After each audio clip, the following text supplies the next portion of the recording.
Науқасты симс жағдайына жатқызу. Алдағы ем-шараның барысын түсіндіру, науқастың түсінетініне көз жеткізу және оның келісімін алу. Науқастың жалпы жағдайы мен қоршаған ортаны бағалау. Кереует тежегіштерін бекіту.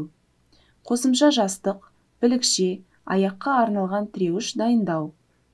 Кереуеттің бас жағын көлденең жағдайға ауыстыру.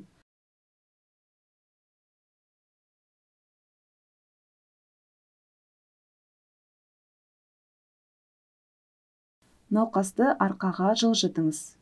Науқасты кереуеттің шет жағына жылжытыңыз.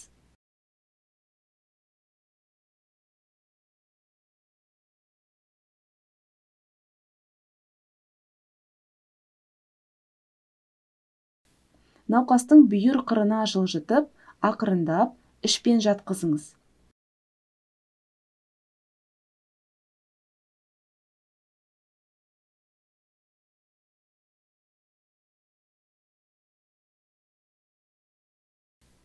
Жоғарғы жағында бүгілген қолдың астына жастықты иық деңгейінде қойыңыз.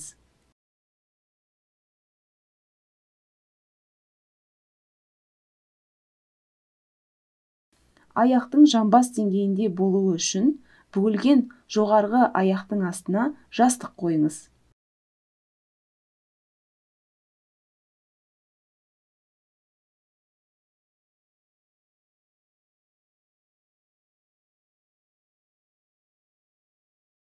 Аяқтың табанына құм дорбасын немесе басқа аяқ тірегін салыңыз. Науқасқа ыңғайлы екеніне көз жеткізіңіз.